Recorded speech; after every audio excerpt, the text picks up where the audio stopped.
Miankavaliana indray tokola sy togovavy mitsidika ny tokantranotsika tsirairay tonga soa indray tao anatin'ny fampahalalam-baovao ny fahita lavitry ny matv amin'izao any ny fahavalo ny volana aprily 2024 izao.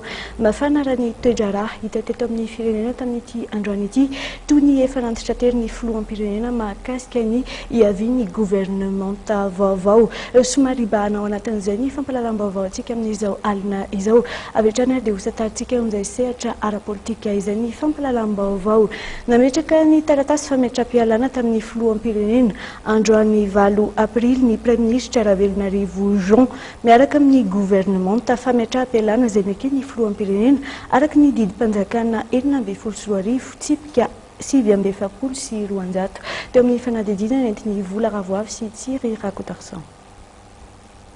Nametraka ny taratasy fametram-pialana tamin'ny filoham-pirenena androany 9 aprily ny Premier Ministre Ravelonarivo Jean miaraka amin'ny gouvernementa fametram-pialana izay neken'ny filoham-pirenena araka ny didim-panjakana 2024 tsipika 724 navoaka amin'ny fadidinan'ny Repoblika ary novakiany ny Général Ralala Roger, sekretera général ny fadidinan'ny Repoblika teo anatrihan'ny mpanao gazety ny atoandro teo teny amin'ny lapan'ny Iavloma.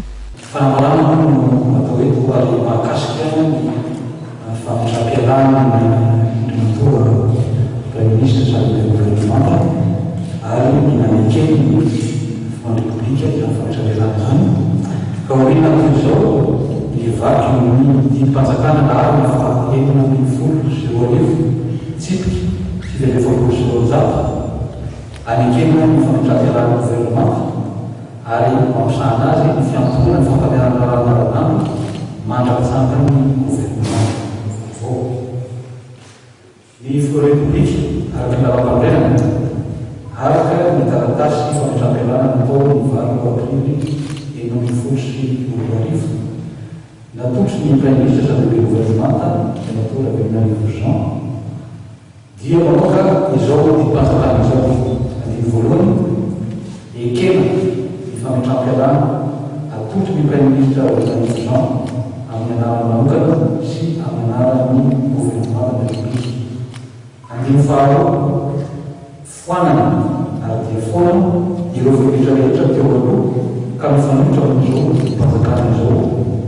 Fa indrindra ny didim-panjakana lalana fahatimy ambin'ny folo sy roa arivo tsipika 4 tamin'ny 7 janoary 2024 sy roa arivo anindrena ny Premier Ministre sady gouvernementa ary ny didim-panjakana lalana fahatimy ambin'ny folo sy roa arivo tsipika 4 tamin'ny 15 janoary 2024 sy roa arivo.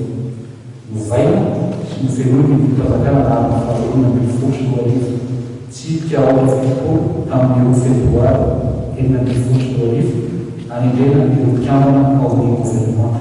Andiny fahatelo mandrapatsanga ny gouvernementa vaovao dia miantoka ny fampandehana raha andavanandro ireo mpikambana amin'ny gouvernementa rehetrarehetra araka izay tarety azy avy ary araka ny filatry ny gouvernementa perinasa amin'ny vaninandro aroany izao didim-panjakana izao. Araka izany mijanona manona asa andavanandro mpikambana amin'ny gouvernementa Ravelonarivo misy ny fanendrena gouvernementa vaovao.